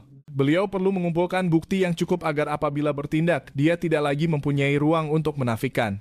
Sebuah pasukan petugas khas ditubuhkan khusus untuk menyiasat Dato Sri Tan Sri Faizal. Mereka bermula dari asas yang paling penting, menyemak semula seluruh latar belakang, hubungan sosial, dan terutamanya aliran uang. Kumpulan Gemilang dalam tempo 5,6 tahun kebelakangan ini. Hasil awal tidak menunjukkan sebarang kejanggalan. Semua transaksi Dato Sri Tan Sri Faizal kelihatan sah. Dia adalah seorang usahawan yang sangat licik, tahu bagaimana menyembunyikan aktiviti haramnya dengan halus.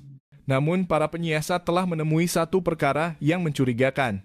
Walaupun seorang tokoh masyarakat, Dato Sri Tan Sri Faizal menjalani kehidupan yang agak tertutup. Dia jarang bergaul dengan jiran dan vilanya dijaga ketat seperti sebuah kubu. Major Letnan Azman Syah memutuskan untuk mencari cara untuk mendekati vila itu. Beliau menghantar dua penyiasat terbaik menyamar sebagai pekerja syarikat telekomunikasi dengan alasan untuk memeriksa dan menaik taraf sambungan internet. Setelah berjaya melewati pemeriksaan keselamatan yang ketat, kedua-dua penyiasat itu berjaya masuk ke dalam. Semasa bekerja, mereka secara rahasia memerhati dan merekod struktur rumah itu. Villa itu sangat besar dan mewah, tetapi apa yang paling menarik perhatian mereka adalah sebuah bilik pejabat pribadi Dato Sri Tan Sri Faizal. Bilik ini sentiasa berkunci dan menurut pembantu rumah, tiada siapa yang dibenarkan masuk kecuali pemiliknya. Seorang penyiasat dengan kemahiran profesional yang tinggi berpura-pura menjatuhkan alatan berhampiran pintu bilik pejabat dan dalam seketika, dia sempat melekatkan sebuah alat pendengar rahasia yang sangat kecil di celah pintu. Beberapa hari kemudian, pasukan khas hampir tidak tidur. Mereka bergilir-gilir mendengar setiap bunyi yang keluar dari bilik rahasia Dato Sri Tan Sri Faizal. Kebanyakannya hanyalah panggilan telepon tentang perniagaan. Tetapi kemudian mereka berjaya merekam satu perbualan penting. Dato Sri Tan Sri Faizal bercakap dengan seseorang menggunakan telepon lain, bukan telepon yang biasa digunakannya. Suaranya penuh kemarahan. Kedua-dua mereka sudah ditangkap, Razak dan Jamal, semuanya mula jadi rumit. Tidak, barang masih selamat. Ia di tempat yang sama, tiada siapa yang tahu. Kita perlu cari jalan untuk memastikan mereka diam atau menyingkirkan mereka di dalam penjara. Baiklah, saya akan uruskan. Anda bersiap sedia untuk pergi ke sana. Rekaman itu, walaupun pendek, telah memberikan maklumat yang sangat berharga. Ia mengesahkan Dato Sri Tan Sri Faizal mempunyai kaitan langsung dengan Razak dan Jamal. Ia mengesahkan dia sedang menyimpan barang dan barang di sini pastinya adalah kotak artifak emas. Dan yang lebih mengerikan, ia menunjukkan dia bersedia membunuh rakan sejenayahnya untuk menutup mulut. Pada masa yang sama, pasukan yang menyemak keuangan juga menemui penemuan penting. Mereka menemui satu transaksi yang luar biasa dari 5 tahun yang lalu. Sebuah syarikat Shell di luar negara telah memindahkan sejumlah uang yang sangat besar ke akun kumpulan gemilang dengan alasan kerjasama pelaburan. Masa transaksi ini bertepatan secara mencurigakan dengan masa Razak dan rakan-rakannya kembali selepas pembunuhan beramai-ramai itu. Kemungkinan besar ini adalah uang yang dibayar oleh organisasi jenayah antarabangsa kepada Dato Sri Tan Sri Faizal untuk membeli kotak artifak itu. Mejar Letnan Azman Shah menyusun semua bukti. Keterangan Razak dan Jamal. Alat pendengar rahasia transaksi keuangan yang luar biasa. Beliau tahu bahwa masa untuk melancarkan tangkapan telah tiba. Beliau melaporkan seluruh kejadian kepada atasannya. Menyadari sifat kes yang sangat serius yang melibatkan seorang tokoh berpengaruh, Ketua Polis Negeri sendiri telah meluluskan waran tangkap dan waran geledah segera terhadap Dato Sri Tan Sri Faizal. Sebuah rancangan digariskan dengan teliti. Pasukan polis terbaik digerakkan. Mereka tahu bahwa ini bukan konfrontasi yang mudah. Dato Sri Tan Sri Faizal bukan penjenayah biasa. Dia adalah serigala tua yang licik, orang yang mampu melakukan apa sahaja untuk melindungi dirinya. Mejar Letnan Azman Shah melihat pada pelan lantai villa Dato Sri Tan Sri Faizal. Beliau menunjuk ke bilik pejabat rahasia. Kotak artifak itu pasti disembunyikan di sana, dan telepon satelit itu juga. Bukti untuk mendakwanya semuanya ada di dalam bilik ini. Kita mesti masuk ke sana. Konfrontasi terakhir, konfrontasi dengan perancang utama yang tersembunyi akan berlaku tidak lama lagi. Seluruh pasukan khas memahami bahwa kejayaan atau kegagalan seluruh operasi bergantung pada pertempuran ini. Malam berlabuh di bandar pantai, angin dari laut bertiup membawa kesejukan. Di dalam villa mewahnya, Dato Sri Tan Sri Faizal masih duduk di bilik pejabatnya, tidak menyadari bahwa kepungan tidak kelihatan perlahan-lahan mengetatkan cengkaman. Dia sedang melakukan panggilan penting menggunakan telepon satelit mengatur penerbangan ke luar negara pada awal pagi esok. Dia telah merasakan bahaya. Kesunyian Razak dan Jamal di dalam lokap adalah kesunyian yang menakutkan. Tepat pada masa itu, di luar, berpuluh-puluh kereta polis tanpa siren telah secara senyap-senyap mendekati villa dari segala arah. Pasukan polis khas yang dilengkapi senjata lengkap dalam sekelip mata telah melumpuhkan sistem keselamatan dan pengawal pribadi. Polis. Semua diam. Pintu utama villa dipecah masuk. Pegawai polis menyerbu masuk dengan cepat mengawal setiap sudut. Mejar Letnan Azman Shah memakai jaket kalis peluru, mengetuai pasukan ke tingkat 2, tempat bilik pejabat Dato Sri Tan Sri Faizal. Pintu bilik pejabat diperbuat daripada kayu cengal yang kukuh dan dikunci dengan kunci elektronik modern, tetapi ia tidak dapat menyukarkan pasukan pemecah pintu profesional. Hanya dalam beberapa saat pintu itu telah dibuka. Dato Sri Tan Sri Faizal terkejut menoleh ke belakang, melihat polis menyerbu masuk, wajahnya berubah pucat, tetapi dia adalah serigala tua yang licik. Dia cepat-cepat kembali tenang, dia coba membaling telepon satelit ke dalam mesin penghancur dokumen berkuasa tinggi. Diam. Seorang pegawai penyiasat menjerit dan meluruh ke hadapan, sempat merampas telepon itu dari tangan Dato Sri Tan Sri Faizal. Dato Sri Tan Sri Faizal segera dikawal, tetapi dia tidak menunjukkan rasa takut sama sekali. Dia memandang Mejar Letnan Azman Shah dengan pandangan angkuh. Apa yang tuan-tuan lakukan? Tuan-tuan tahu siapa saya. Tuan-tuan ada waran tangkap. Ini satu kesilapan serius, katanya. Suaranya masih berkuasa. Mejar Letnan Azman Shah tidak berkata apa-apa, beliau menghulurkan waran tangkap dan waran geledah yang telah ditandatangani oleh pendakwa raya negeri di hadapan Dato Sri Tan Sri Faizal. Kami mempunyai bukti yang cukup untuk menahan Encik Dato Sri Tan Sri Faizal atas tuduhan merancang pembunuhan dan penyeludupan artifak. Senyuman di bibir Dato Sri Tan Sri Faizal mengeras, tetapi dia masih coba berpura-pura tidak tahu. Pembunuhan? Penyeludupan? Apa yang tuan-tuan cakap saya tidak faham, pasti ada orang yang memfitnah saya. Mejar Letnan Azman Shah memberi isyarat kepada rakan-rakannya untuk mula menggeledah bilik itu. Bilik itu dihiasi mewah dengan meja kerja besar dari kayu berharga, rak buku tinggi, hingga ke siling. Para penyiasat memeriksa setiap sentimeter, mengetuk setiap dinding, membalik setiap buku. Dato Sri Tan Sri Faizal berdiri bersilang tangan, wajahnya tenang seolah-olah dia yakin polis tidak akan menemui apa-apa. Tetapi Major Letnan Azman Shah telah mempunyai maklumat terlebih dahulu. Berdasarkan analisis struktur dan bunyi yang direkam dari alat pendengar rahasia, beliau telah mengenal pasti satu lokasi yang mencurigakan. Beliau mendekati sebuah rak buku besar, menolak buku-buku kulit mahal ke tepi. Beliau mengetuk panel kayu di belakangnya. Bunyi yang terhasil adalah berat dan padat, berbeza dari tempat lain. Beliau memberi isyarat, seorang penyiasat membawa alat pengesan logam khas. Apabila alat itu dibawa dekat ke kawasan itu, ia berbunyi bip-bip berterusan. Ia di sini, Azman Shah berkata dengan yakin. Dengan alat khas, para penyiasat membuka panel kayu itu. Di belakangnya bukan dinding, tetapi pintu besi sebuah peti besi rahasia yang disembunyikan dengan sangat halus. Melihat peti besi itu ditemui, ketenangan Dato Sri Tan Sri Faizal akhirnya hilang. Wajahnya pucat, dahinya berpeluh. Dia tahu semuanya sudah berakhir. Selepas memaksa Dato Sri Tan Sri Faizal memberikan kata laluan, pintu peti besi yang berat itu dibuka. Di dalamnya tidak banyak uang tunai tetapi kebanyakannya adalah dokumen, file, dan terletak emas di bahagian tengah. Di atas sehelai kain baldu merah adalah sebuah kotak emas yang diukir dengan naga dan phoenix yang sangat halus.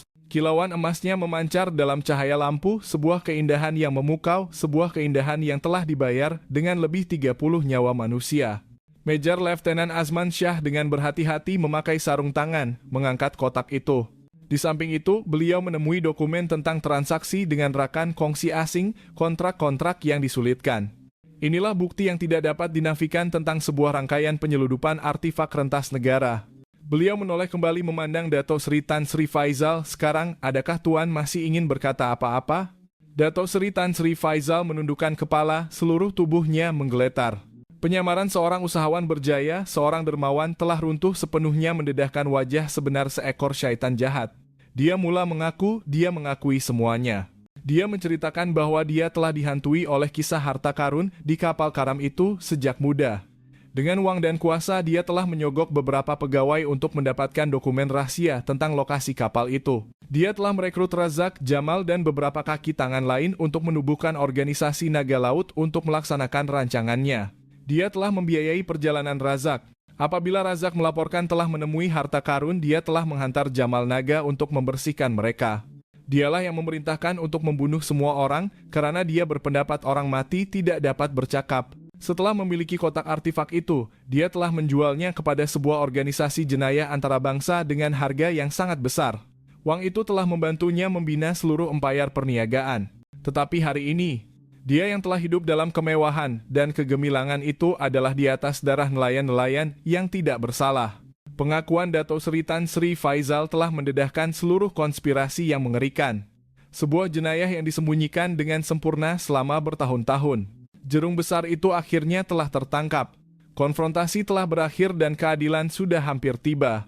Beberapa bulan kemudian, Mahkamah Tinggi Negeri telah membuka perbicaraan kes peringkat pertama terhadap tertuduh Dato Sri Tan Sri Faizal, Razak, Jamal bin Saleh dan rakan-rakan sejenayah dalam organisasi Naga Laut.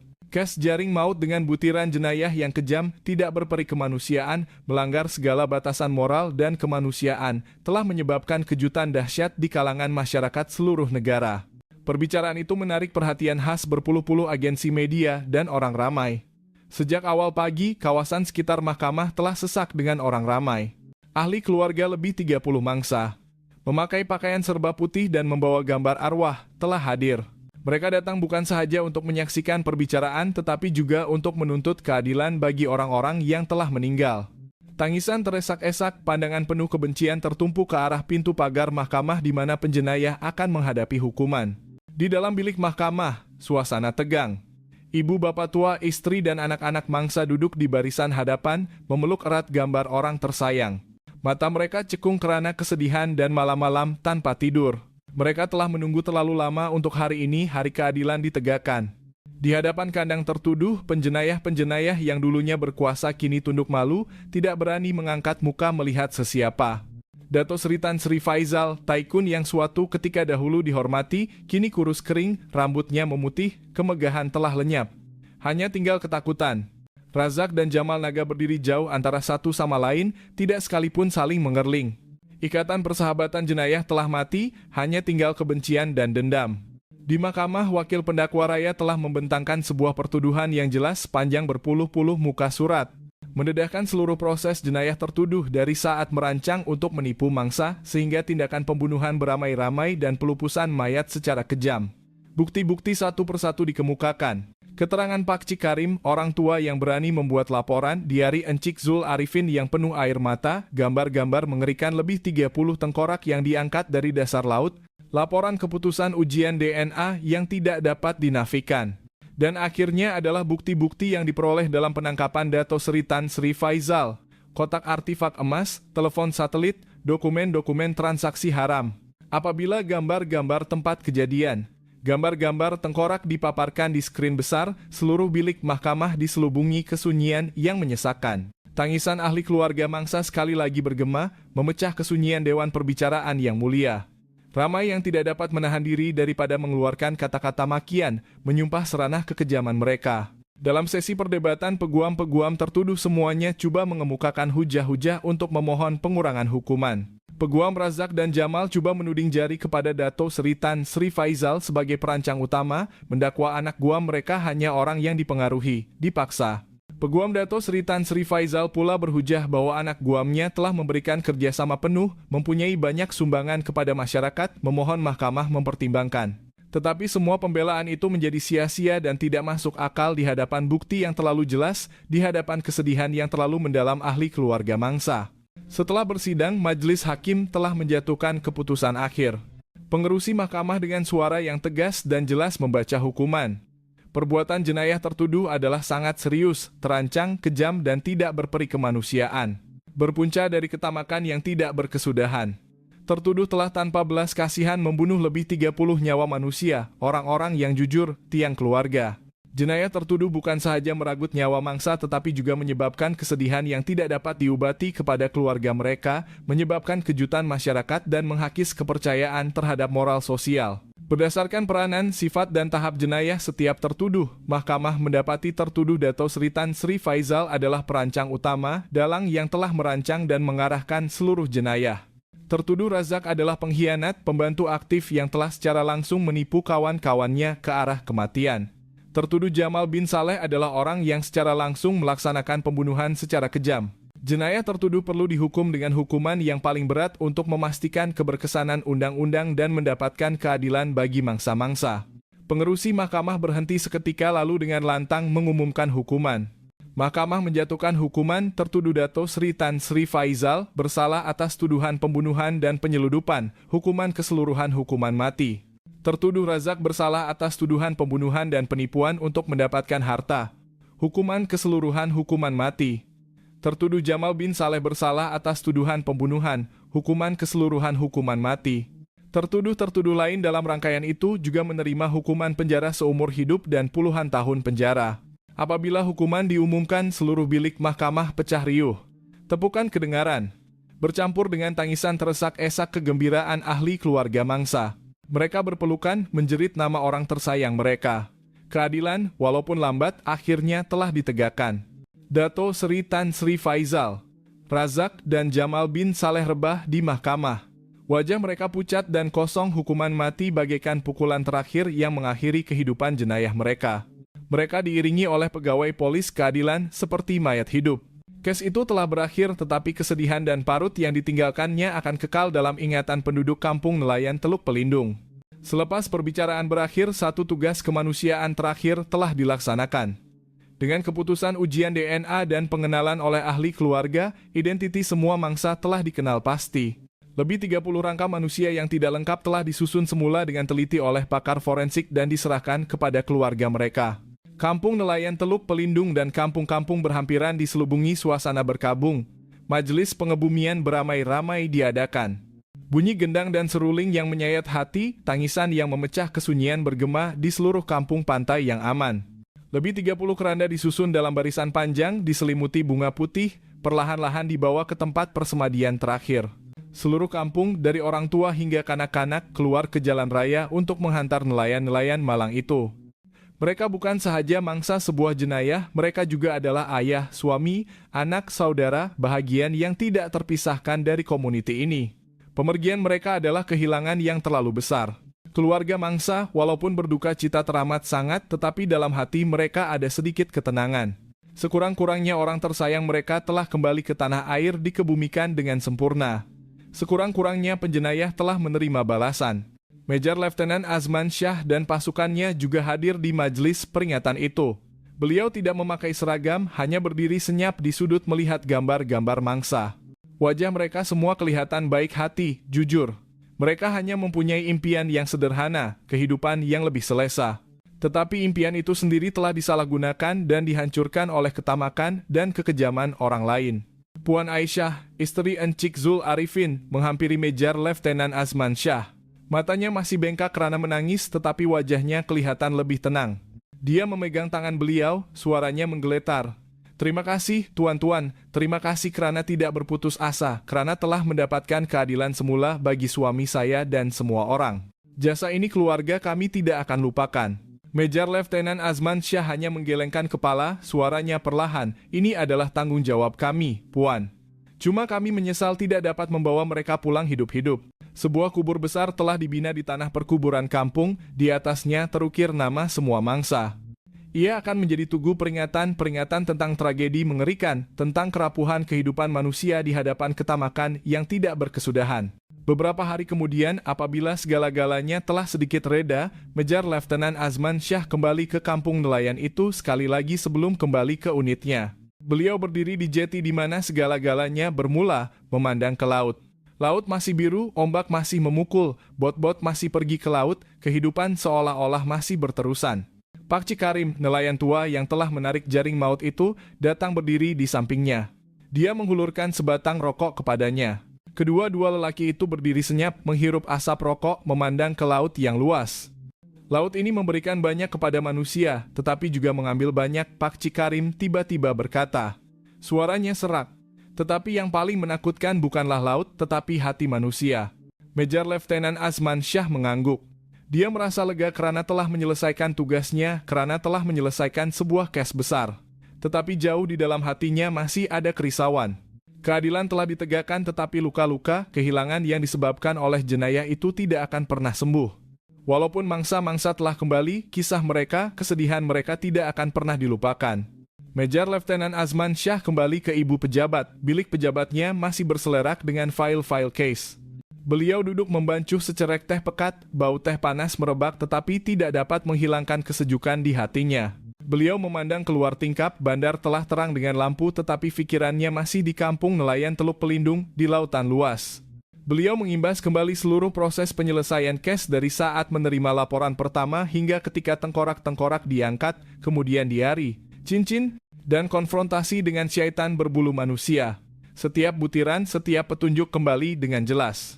Kes ini bukan sekadar kisah tentang jenayah, ia juga adalah pengajaran yang mendalam dan menyakitkan tentang sifat manusia. Ia adalah kisah tentang ketamakan yang tidak berkesudahan yang telah mengubah manusia biasa menjadi syaitan. Dato Sri Tan Sri Faisal dengan uang dan kuasa tidak berpuas hati dengan apa yang dia miliki. Dia mahukan lebih banyak lagi dan bersedia memijak nyawa orang lain untuk mencapai tujuannya. Razak, karena ingin melepaskan diri dari kemiskinan, telah bersedia menjual jiwanya, mengkhianati kawan-kawan baiknya. Ia juga adalah kisah tentang pengkhianatan dari tempat yang paling tidak disangka-sangka. Nelayan-nelayan itu telah meletakkan kepercayaan sepenuhnya kepada kapten, kawan mereka, tetapi kepercayaan itu sendiri telah membawa mereka kepada kematian. Kepercayaan suci antara manusia telah dihancurkan dengan kejam. Dan akhirnya ia adalah kisah tentang kemusnahan yang dibawa oleh ketamakan dan pengkhianatan. Ia bukan sahaja memusnahkan nyawa lebih 30 orang, tetapi juga memusnahkan kehidupan keluarga mereka, meninggalkan anak-anak yatim piatu, istri-istri menjadi janda, ibu bapak tua kehilangan anak. Ia menaburkan kesedihan dan kehilangan di seluruh komuniti. Lautan dalam kes ini adalah saksi dan juga mangsa. Ia telah menyaksikan seluruh jenayah mengerikan dan kemudian ia sendiri harus memendam rahasia jiwa-jiwa yang tidak tenteram orang-orang yang telah meninggal selama 5 tahun.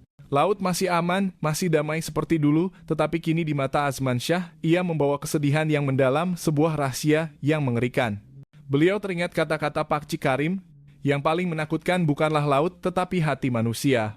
Hati manusia apabila diselubungi ketamakan lebih dalam daripada laut, lebih ganas daripada ribut. Kes jaring maut selepas itu telah dimasukkan ke dalam buku teks Akademi Kepolisian, menjadi kes contoh tentang jenayah terancang, tentang kelicikan dan kekejaman mereka. Ia menjadi pengajaran yang mahal, peringatan kepada seluruh masyarakat tentang bahaya ketamakan dan keperluan untuk memelihara nilai-nilai moral asas manusia. Bagi Major Letnan Azman Shah, kes ini juga meninggalkan kesan yang tidak dapat dipadamkan dalam kerjanya. Ia membuatnya menyadari bahwa pertempuran melawan kejahatan adalah pertempuran yang tiada kesudahan. Tugasnya dan pasukannya bukan hanya menyelesaikan kes, tetapi juga untuk melindungi kepercayaan rakyat terhadap keadilan, terhadap kebenaran. Beliau tahu bahwa di luar sana masih banyak gelombang bawah tanah, konspirasi gelap yang tersembunyi, dan beliau bersama rekan-rekan sepasukannya akan terus menjadi penjaga yang senyap. Melindungi kedamaian bagi kampung-kampung nelayan, bagi bandar-bandar, bagi kehidupan ini. Setahun kemudian, pada hari perbicaraan berakhir, kehidupan di kampung nelayan Teluk Pelindung perlahan-lahan kembali seperti biasa. Bot-bot masih pergi ke laut setiap pagi dan pulang ketika senja berlabuh. Gelak ketawa kanak-kanak kembali bergema di pantai, tetapi di sana-sini masih ada ruang kosong, kesedihan yang tidak dapat dipadamkan. Rumah-rumah kehilangan bayangan lelaki sebagai tiang keluarga, istri-istri yang menjadi janda masih setiap hari ke laut, memandang ke tempat yang jauh. Parut yang ditinggalkan tragedi itu tidak akan pernah sembuh. Pada masa yang sama, sekumpulan ahli arkeologi dan ahli sejarah telah datang ke kampung. Berdasarkan artifak yang ditemui dan dokumen berkaitan kapal karam, mereka telah melakukan kajian berskala besar tentang sejarah perdagangan laut Malaysia. Artifak-artifak yang pernah menjadi punca jenayah kini menjadi saksi sejarah yang tidak ternilai, membantu menjelaskan sebahagian masa lalu negara yang gemilang. Sebuah museum kecil dibina di kampung itu, mempamerkan artifak-artifak yang dibenarkan disimpan untuk menceritakan kepada generasi akan datang tentang sejarah dan juga tentang tragedi yang tidak dapat dilupakan. Kes itu telah berakhir. Penjenayah telah menerima balasan. Dato Sri Tan Sri Faizal, Razak, dan Jamal bin Saleh telah dijatuhi hukuman mati. Organisasi Naga Laut juga telah dibongkar hingga ke akar umbi. Keadilan telah ditegakkan dengan sempurna. Tetapi persoalan tentang ketamakan, tentang sifat kejahatan masih ada, tergantung seperti bayang-bayang. Adakah masih ada Dato Sri Tan Sri Faizal lain, Razak lain yang tersembunyi di mana-mana dalam masyarakat di bawah penyamaran yang sempurna? Adakah masih ada harta karun lain yang tersembunyi di dasar laut menunggu untuk membangkitkan ketamakan dan menyebabkan tragedi baru? Jawabannya mungkin tiada siapa yang dapat mengetahui dengan pasti. Major Letnan Azman Shah kini telah dinaikkan pangkat menjadi superintendan, kadangkala masih memandu ke kampung nelayan itu. Beliau duduk bersama Pak Cik Karim, minum teh, bercerita tentang laut. Beliau memandang lautan luas yang biru, dalam, dan damai, tetapi beliau tahu di bawah kedamaian itu adalah sebuah dunia yang penuh misteri. Di dasar laut yang dalam bukan sahaja terdapat harta karun, kapal karam, tetapi juga kisah-kisah, nasib-nasib manusia yang telah selamanya tenggelam di sana. Kisah jaring maut telah berakhir, tetapi misteri laut dan orang-orang yang telah tenggelam di dasar laut masih kekal. Ia adalah peringatan yang jelas bahwa kadang-kadang neraka tidak berada di tempat yang jauh. Ia boleh bermula dari sebuah peta lama, dari ketamakan yang bangkit, dan berakhir dengan sebuah jaring yang syarat dengan jiwa-jiwa yang tidak tentram. Dan pertempuran antara cahaya dan kegelapan, antara kebaikan dan kejahatan dalam hati manusia, akan menjadi pertempuran yang abadi seperti ombak yang tidak pernah berhenti memukul pantai.